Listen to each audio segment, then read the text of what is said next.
Hello student, जय Shri Krishna to all. हम last video में आपसे बात कर चुके थे ऑर्गेनिक एसिड्स, एमिनो एसिड्स के बारे में। आज हम एक नया टॉपिक आपके लिए लेके आए हैं जिसका नाम है एंजाइम्स। तो हम जानते हैं एंजाइम्स एक यूजफुल प्रोडक्ट्स होते हैं जो हमारे शरीर के मेटाबॉलिज्म को मेंटेन करते हैं, डाइजेशन में मदद करते हैं तथा हमारे रेस्पिरेशन जैसे टॉपिक पर भी ये काम करते हैं। एंजाइम तो इतने यूजफुल प्रोडक्ट हैं कि हमारे एक्सक्रीजन में या किडनी के एक्सक्रीट करने की प्रक्रिया में भी ये मदद करते हैं। तो हम कुछ एंजाइम्स के बारे में आपसे पढ़ रहे हैं।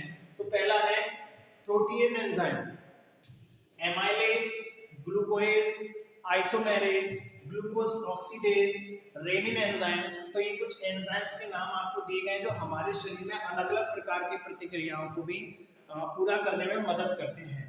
अब हम बात करते हैं एथेनॉल की। किसकी?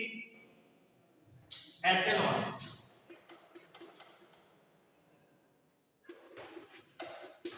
एथेनॉल एक सब्सटेंस होता है, इसको एथिल अल्कोहल के नाम से भी जानते हैं। केमिस्ट्री में भी आप इसके बारे में पढ़ते होंगे। तो एथेनॉल ये यीस्ट के माध्यम से प्राप्त किया जाता है। इसके माध्यम से यीस्ट, इसका नाम है सैक्रोमाइसीस,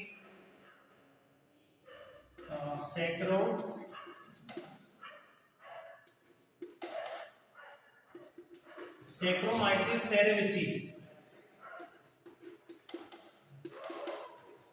तो सैक्रोमाइसीस सेरेविसी नामक ये फंजाई से प्राप्त किया जाता है। एथेनॉल एक एथिल अल्कोहल प्रोडक्ट है जो विभिन्न प्रकार के शराब है या बियर है उनमें भी ये यूज किया जाता है।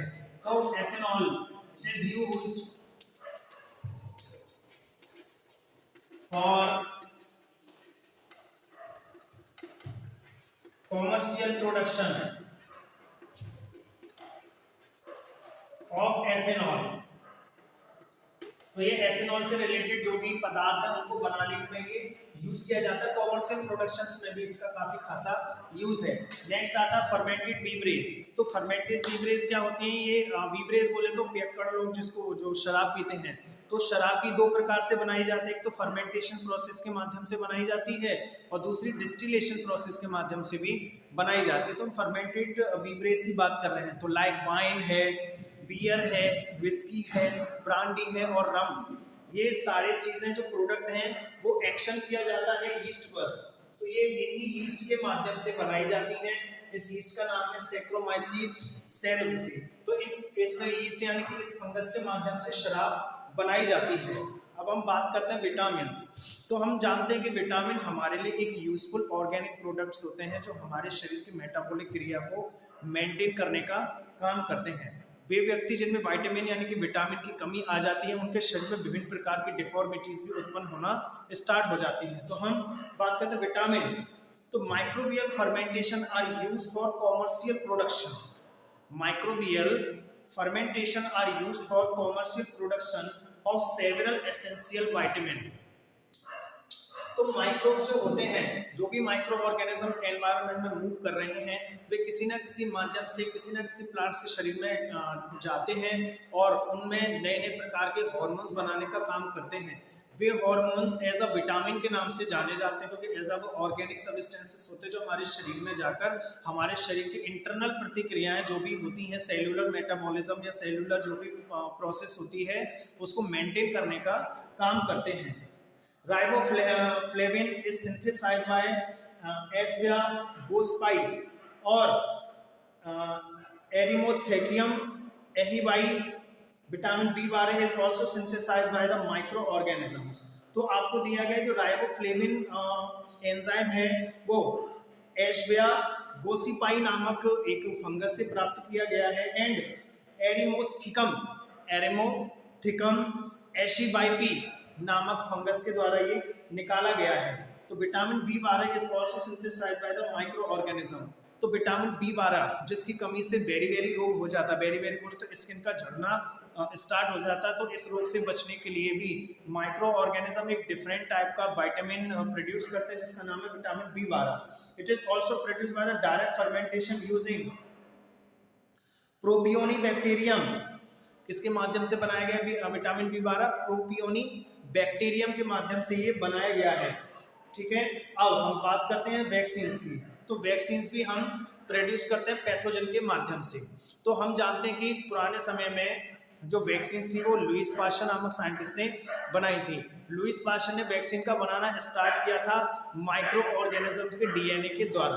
तो डीएनए में भी कुछ ऐसे हम जानते हैं कि डीएनए जो होता है वो एमिनो एसिड सीक्वेंस का बना होता है, जिसमें कोई स्पेसिफिक कोडॉन्स होते हैं जिनमें किसी ना किसी प्रोटीन सिंथेसिस के लिए जो इन्फॉर्मेशन है वो कंडक्ट रहती है, और उन इन्फॉर्मेशन के माध्यम से वे प्रोटीन्स बनाने का काम करते हैं।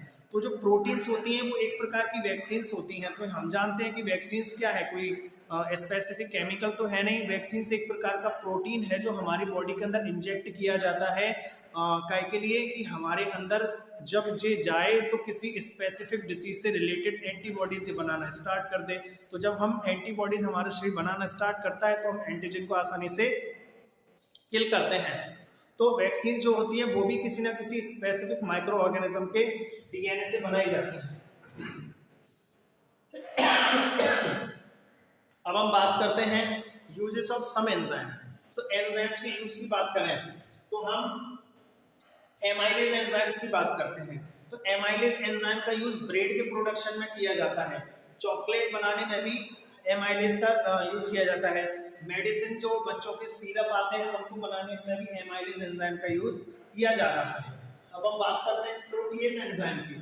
तो प्रोटीएज एंजाइम फ्रूट जूस में मिलता है। जितने भी फ्रूट्स आ रहे हैं आप उनका जूस पी सकते हैं, उसमें आपको प्रोटीएज एंजाइम देखने को मिल जाएंगे। उनका टेस्ट मीठा होता है इसी प्रोटीएज एंजाइम के कारण। नेक्स्ट आता है फंगल पेक्टिनेज। तो फंगल पेक्टिनेज एक एंजाइम है, इसको भी फ्रूट जूस में पाया जाता है। ये भी फ्रूट्स जो होते हैं उनमें आसानी से देखने को मिल जाता है। नेक्स्ट ग्लूकोज ऑक्सीडाइज, ये जो एंजाइम है ये आपको used to remove oxygen from soft drinks. ये सॉफ्ट ड्रिंक्स में से ऑक्सीजन को रिमूव करने में काम करता है। सलाद की ड्रेसिंग जब हम करते हैं तो उसमें भी ग्लूकोज ऑक्सीडाइज एंजाइम देखने को मिलता है। नेक्स्ट है लाइपेज। तो लाइपेज जो एंजाइम होता है are used in detergent formulation. ये डिटर्जेंट के फॉर्मूला को तैयार करने में, डिटर्जेंट में भी एक एंजाइम मिलता है जो कपड़ों को साफ कर सकता है, तो उसको लाइपेज एंजाइम कहते हैं। And are help to removing oily stains from the laundry. तो जो कपड़ों में ऑयली स्टेन्स लग जाते हैं, ऑयल के धब्बे हो गए, चार गिर गया उसके धब्बे हो गए, ऐसे धब्बों को रिमूव करने के लिए लाइपेज एंजाइम का यूज किया जाता है। नेक्स्ट आता है streptokinase enzyme used in genetic engineering. ये जो एंजाइम है वो बायोटेक्नोलॉजी में यूज किया जाता है डीएनए में कुछ स्पेसिफिक परिवर्तन करने के लिए। Used to remove blood clots from blood vessels.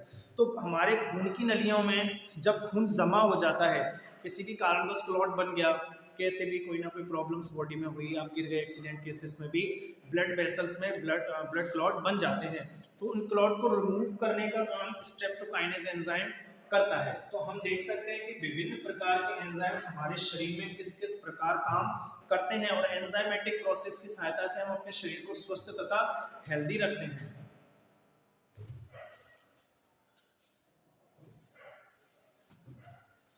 अब आता है इन सीवेज ट्रीटमेंट। तो जब हम सीवेज ट्रीटमेंट करते हैं तो सीवेज आप जानते हैं कि एक बड़े बड़े पाइप होते हैं जिनमें सभी डोमेस्टिक वेस्ट है या इंडस्ट्रियल वेस्ट है, जो भी वाटर पॉइंट्स में जा रहा है वेस्ट मटेरियल, तो उन सीवर लाइन्स में से हम लेकर एक स्थान से दूसरे स्थान पर जाते हैं।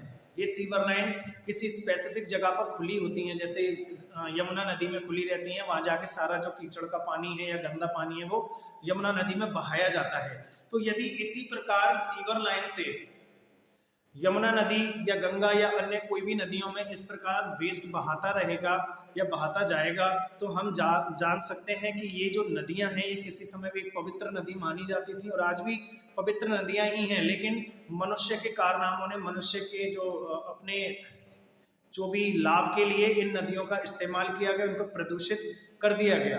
तो इन नदियों को प्रदूषण से बचाने के लिए हमने एक ट्रीटमेंट का यूज किया जिसको सीवेज ट्रीटमेंट कहते हैं।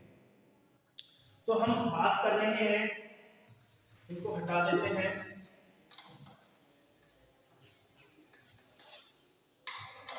हम बात कर रहे हैं इन sewage treatment.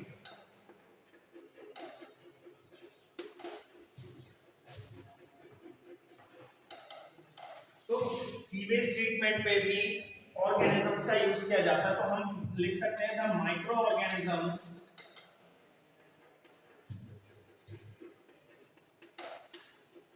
used in sewage